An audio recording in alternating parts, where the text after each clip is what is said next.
ولا أمة بعد أمته ولا كتاب بعد كتابه ولا نبوة بعد نبوته ولا رسالة بعد رسالته أما بعد فأعوذ بالله من الشيطان الرجيم بسم الله الرحمن الرحيم شهد الله أنه لا إله إلا هو والملائكة وأولو العلم قائما بالقسط لا إله إلا هو العزيز الحكيم.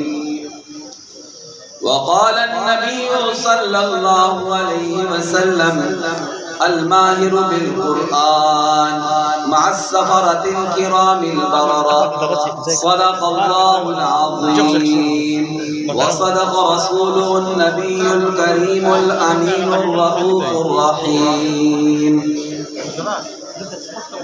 سلام اس پر کہ جس نے بے کسوں کی دستگیری کی، سلام اس پر کہ جس نے بادشاہی میں فقیری کی، سلام اس پر کہ اسرار محبت جس نے سمجھائے، سلام اس پر کہ جس نے زخم کھا کر پھول برسائے، سلام اس پر کہ جس کے گھر نہ چاندی تھی نہ سونا تھا، سلام اس پر کہ ٹوٹا بوریا جس کا بچھونا تھا، سلام اس پر کہ جس کا نام لے کر اس کے شیدائی الٹ دیتے تھے تحت قیصریت اور دارائی، سلام اس پر کہ جس کے پریشان حال دیوانے سنا سکتے ہیں اب بھی خالد و حیدر کے افسانے. میرے معزز قابل صد احترام معزز سامعین و ناظرین اکرام، آج کے اس پروقار محفل دستار بندی میں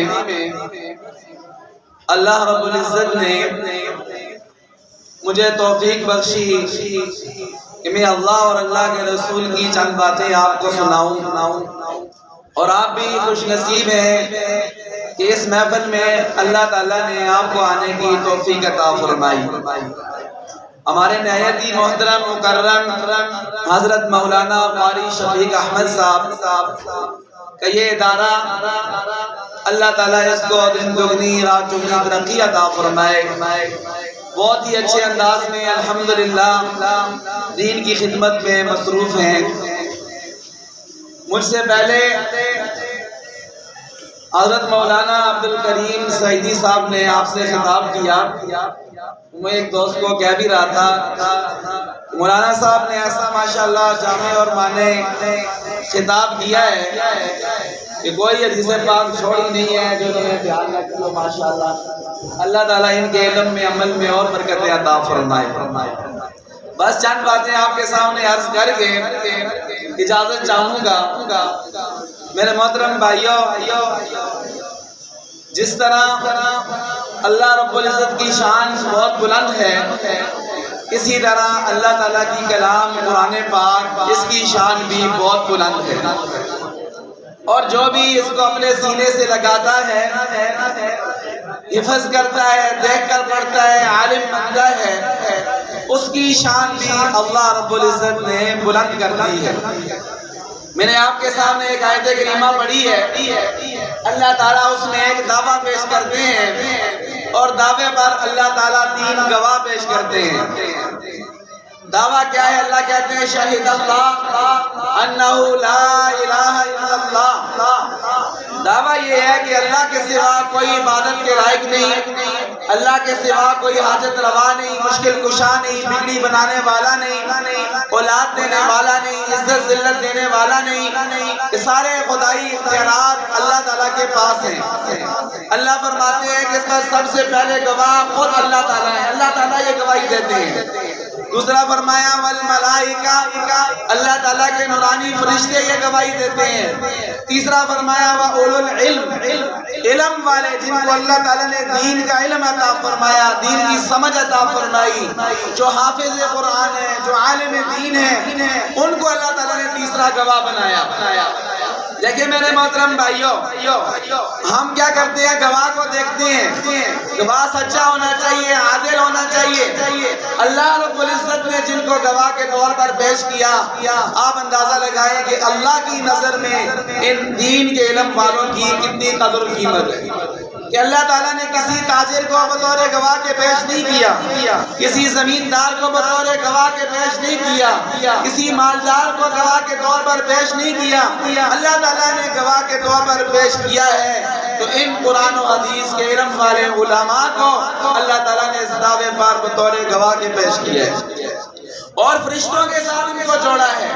اور حدیث پاک میں بھی جو میں نے آپ کے سامنے پڑھی ہے، اللہ کے پاک نبی فرماتے ہیں الماہر بالقرآن مع السفرۃ الکرام البررہ، جو قرآن پاک کا ماہر ہوگا، چاہے وہ قرآن پاک نازلہ پڑھنے میں ماہر ہے، قرآن پاک یاد کرنے میں حافظ بن کر وہ ماہر ہے، قرآن پاک کا قاری بن کر وہ قراءت میں ماہر ہے، قرآن پاک کا عالم بن کے وہ قرآن پاک کے علوم میں ماہر ہے، اور دین کا مفتی بن کر وہ مسائل میں ماہر ہے۔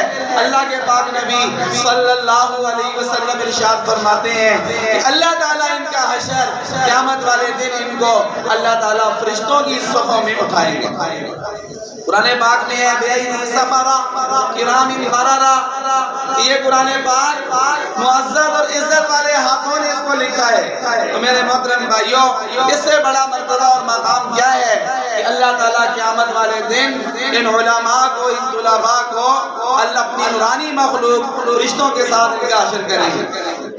میرے محترم بھائیوں، قرآن پاک ایک ایسی معجز کتاب ہے کہ اللہ تعالیٰ نے اس کو آسان کر دیا۔ وَلَقَدْ يَسَّرْنَا الْقُرْآنَ لِلذِّكْرِ فَهَلْ مِن مُدَّكِرٍ، ایک چھوٹا سا کتابچہ، اردو کا ہو، پشتو کا ہو، انگلش کا ہو، ہم اسے یاد نہیں کر سکتے، اپنے دماغ میں بٹھا نہیں سکتے، لیکن اتنا بڑا عظیم الشان قرآن پاک، 7 منزلیں، 30 پارے، 6666 آیات، کس طرح ایک چھوٹا سا نمنہ بچہ اپنے سینے میں محفوظ کر لیتا ہے؟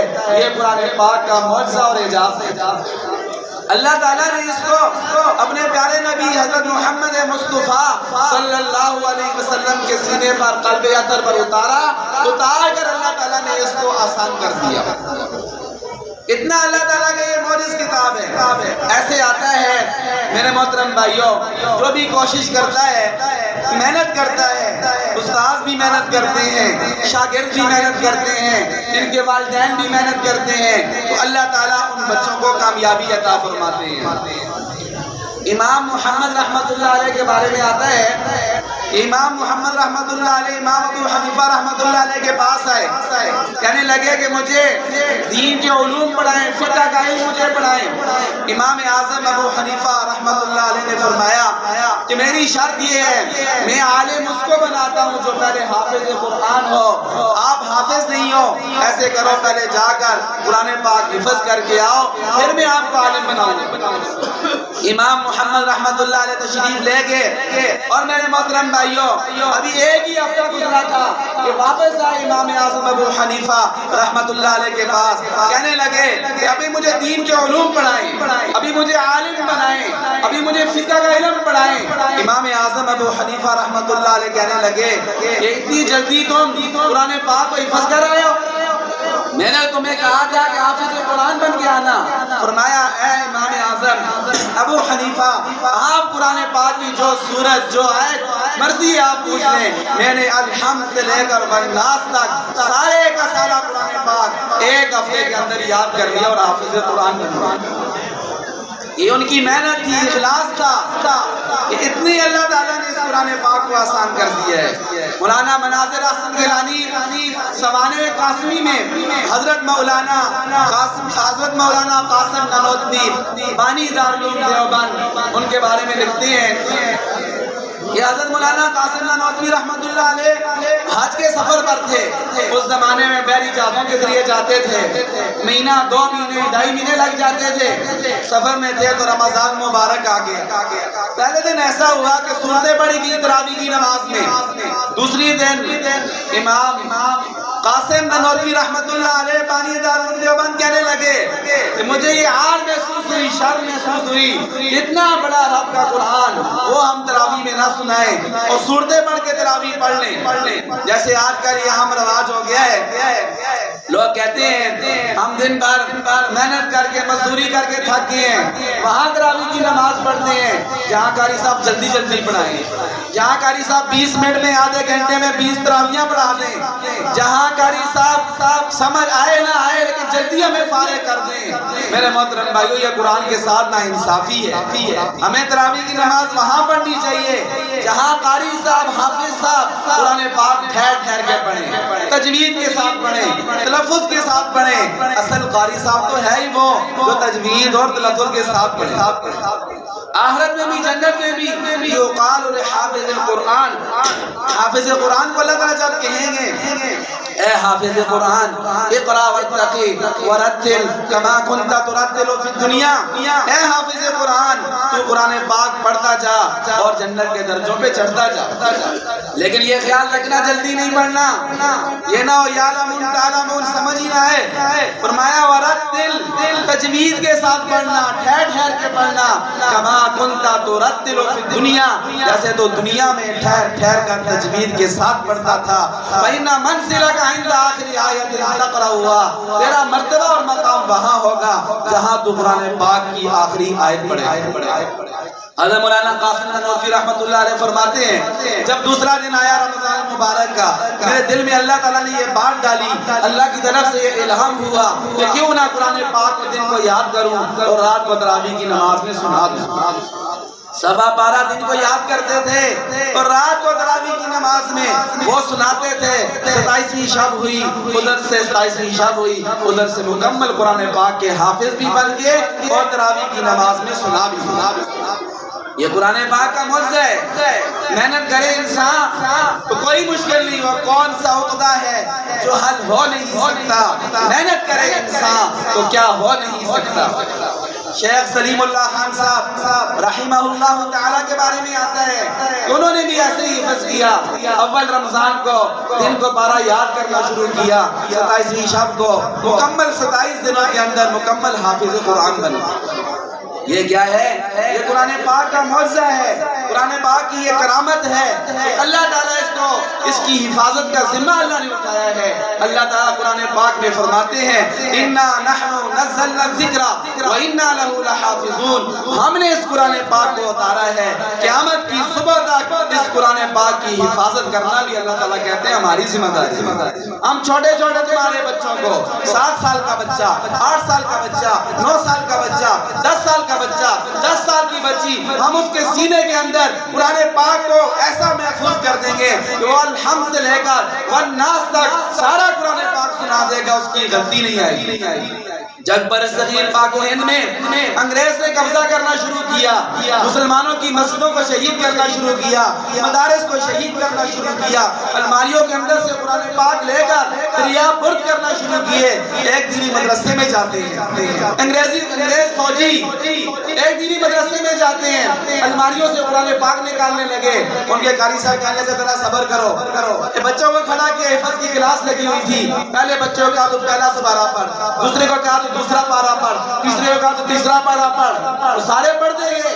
اس انگریز افسر کو کہا تو ہماری الماریاں تو قرآن پاک کی خالی کر سکتا ہے، لیکن ان ننھے منھے معصوم بچوں کے سینوں کے اندر سے تو قرآن پاک کیسے نکالے؟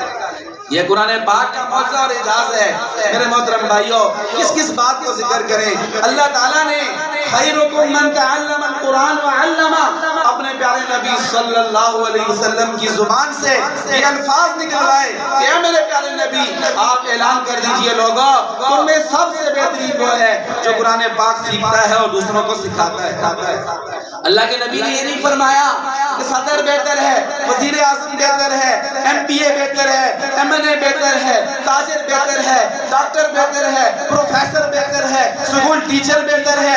اللہ کے نبی نے ارشاد فرمایا تم میں سب سے افضل، سب سے بہتر، سب سے اشرف، سب سے بہترین کون ہے؟ تعلم القرآن وعلمہ، جو خود بھی قرآن پاک سیکھتا ہے اور دوسروں کو بھی سکھاتا ہے۔ اب ہمیں کیا کرنا چاہیے؟ ہمیں جو ہمارے حافظ صاحب جنہوں نے قرآن پاک حفظ کیا ہے، ہمارے قاری صاحب، ہمارے عالم علماء جو ہیں، میرے محترم بھائیو، ہمیں ان کو بہتر سمجھنا بھی چاہیے۔ اگر ہم ان کو بہتر نہیں سمجھیں گے، دولت مند کو، تاجر کو، ملک صاحب کو، خان صاحب کو ہم بہتر سمجھیں گے، اور ایک حافظ قرآن کو، قاری قرآن کو، عالم دین کو اقارب کی نظر سے دیکھیں گے، تو میرے محترم بھائیو قیامت والے دن ہم اپنے پیارے نبی صلی اللہ علیہ وسلم کو کیا منہ دکھائیں گے؟ اس لیے ان کا احترام کرنا ہمارے اوپر فرض ہے۔ اور میرے محترم بھائیو، اللہ نے ہمارے پیارے نبی حضرت محمد مصطفیٰ صلی اللہ علیہ وآلہ وسلم کو دین دے کر بھیجا، آخری نبی دے کر بھیجا، اور قیامت کی صبح تک آپ کے بعد کوئی نیا نبی نہیں آئے گا۔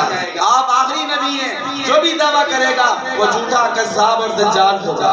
جب ہمارے نبی آخری نبی ہیں، آپ کا دین آخری دین ہے قیامت کے صبح تک کے لیے، تو اللہ تعالیٰ نے اپنے نبی کی ہر ادا کو محفوظ کیا، ان کے قرآن پاک کو بھی محفوظ کیا، ان کی سنت کو بھی محفوظ کیا، ان کے دین کو بھی محفوظ کیا، ان کی شریعت کو بھی محفوظ کیا، حتیٰ کہ اللہ تعالیٰ نے اپنے پیارے نبی حضرت محمد مصطفیٰ صلی اللہ علیہ وسلم کے شجرہ نسب کو بھی محفوظ کیا کہ یہ جو قرآن کے حافظ ہیں، قرآن پاک سینوں میں بساتے ہیں، جو قاری قرآن ہیں، وہ تجوید تلفظ کی حفاظت کرتے ہیں، جو عالم دین ہے وہ دین کے قرآن پاک کے علوم کو محفوظ کرتا ہے، جو فقیہ ہے وہ دین کے مسائل کو محفوظ کرتا ہے۔ اسی طرح میرے محترم بھائیو، حضور کے ساتھ محبت رکھنے والے اللہ کے پاک نبی صلی اللہ علیہ وسلم کے شجرہ نسب کو بھی محفوظ کرتے ہیں۔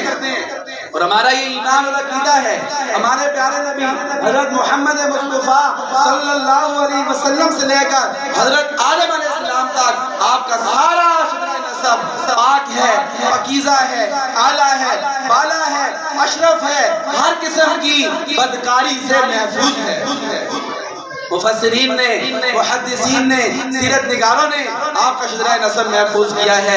محمد بن عبداللہ بن عبد المطلب بن ہاشم بن عبد مناف بن قصی بن کلاب بن مرہ بن کعب بن لوی بن غالب بن فہر بن مالک بن نضر بن کنانہ بن خزیمہ بن مدرکہ بن الیاس بن مضر بن نزار بن معد بن عدنان بن عبد بن حمیسہ بن سلامان بن عوس بن بوس بن قموال بن عبی بن عوام بن ناشد بن حزاب بن برداس بن یدلاف بن طابح بن جاحم بن ناحج بن ماخی بن عیفی بن عبقر بن عبید بن دعا بن حمدان بن سنبر بن یثربی بن یحزن بن یلحن بن ارابا بن عیدی بن ذیشان بن عیسر بن اقنان بن ایہام بن مقصر بن ناحد بن زارع بن سمی بن مزی بن عبق بن عرام بن قیدار بن اسماعیل بن ابراہیم بن آدر بن ناحور بن ابراہیم بن آدر بن ناحور بن ابراہیم بن ارغوا بن فالق بن ارفخشاد بن سام بن نوح بن لامک بن متشالق بن ادریس بن یرد بن مہلعیل بن قینان بن آنوش